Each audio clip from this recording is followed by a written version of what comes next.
Hello, welcome back to Al Talks. This podcast I started 3 years ago to chronicle me starting stand up. This podcast is a weekly podcast.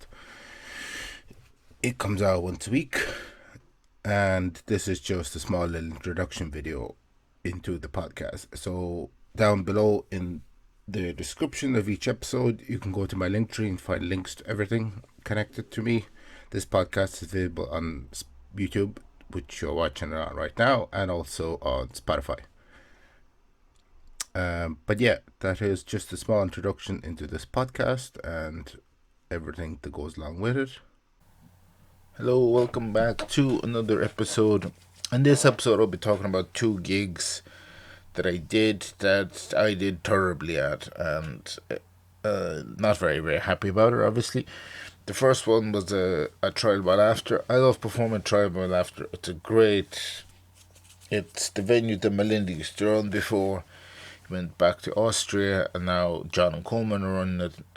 Great venue, but it was just what happened on the night was that there was a group of like about 8 Americans, older people, and I just couldn't connect with them.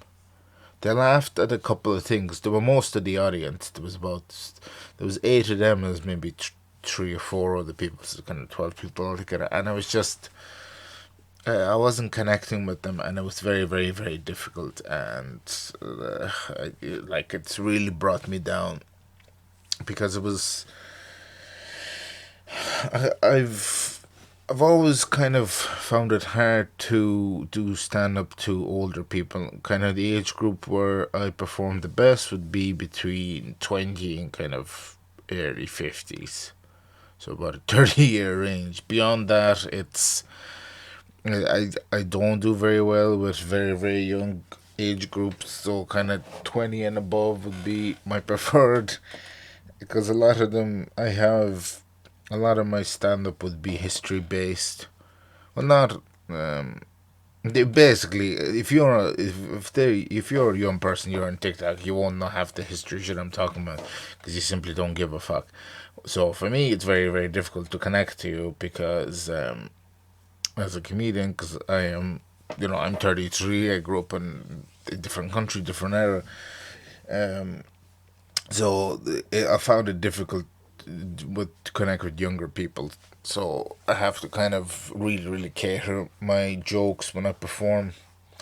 Not a thing I'm a fan of because realistically I just want to do material, but it's something that is becoming a detriment. Me not having kind of, I don't know, universal throughout. I don't know. It wasn't a great gig. I did get a laugh out of the older group.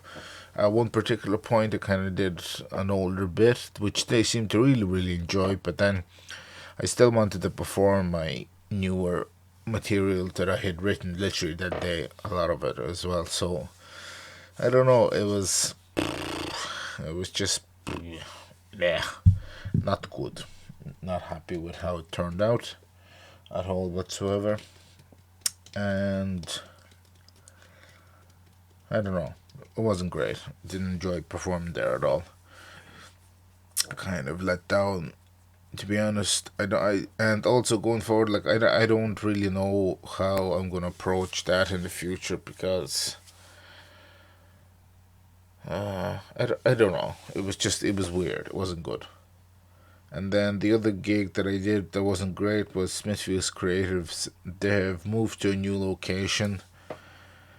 The room itself is not great for stand up because it works well for musicians because there's people in the room that are playing board games and stuff, so they're being a bit noisy.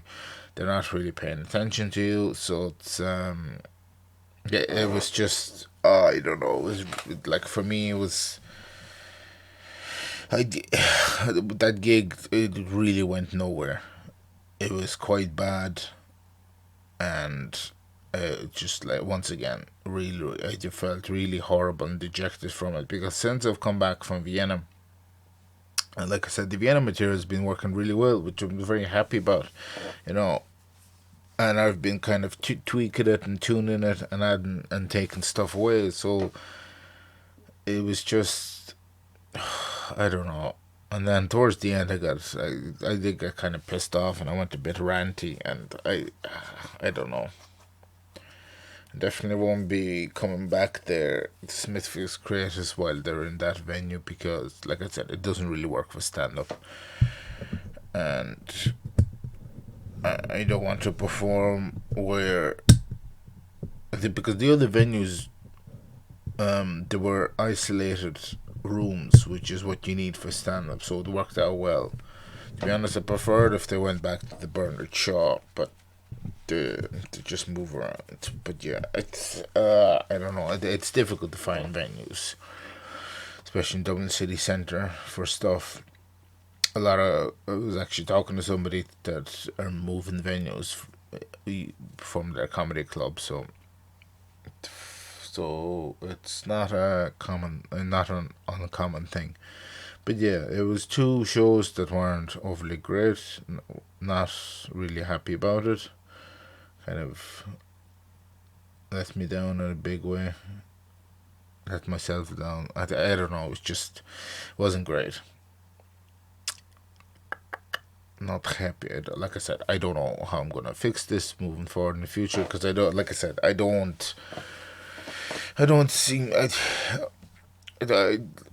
well, actually, it's a good point. Good time to bring this up. A comedian in Northern Ireland called Luke McCribbin wrote an article for Shortle about when you have a bad gig. It's basically kind of a checklist of stuff to go through and think about. And one of the first things was he was like, when you bomb, just don't think about it till the next day, because I do obsessively think about this. Like even the tribal laughter one, it was. I went back. I was staying in Dublin city centre. Went back to the hotel I was staying at, and it was just that was all that was on my mind for the rest of the night. And it was terrible. It was wrecking my head. It was really really annoying. The same at the Smithfield's Creatives gig. It was like I had planned to stay there till the end, and afterwards, after I performed, I just like I grabbed my stuff and I went back into city centre. It was oh god, it wasn't great. It was just I didn't enjoy myself. I really, like I said, really felt let down. It's just I don't know, bad all around, I suppose. And like I don't know. And anyway, so in the Luke, and one of the things he mentions is he was like, was it sometimes it can be the audience sometimes, and just like, did you connect with them? Did you make an impression? And in the case of both Try by Laughter and Smith's Creatives, no, I didn't. So it was like the next day, like even now weeks later, I'm still thinking about it, and it's just I don't know. It wasn't great, and it kind of really really brought me down, and I don't know. It was very very rough. I could have done without it, if I'm being honest. But yeah, so that's those two gigs that I did. Definitely a lot of learning from them. To be honest, I think I learned more from. Well, you kind of need to learn more from the bad ones rather than the good ones. And I definitely will have to kind of readjust things for the future with that. So we'll see. Okay. Anyway, I'm gonna finish up recording this episode there. So thanks for watching. As per usual, all the links down below to all of my stuff and all my colleagues' stuff. Please check them out. And I shall see you next episode. Bye bye.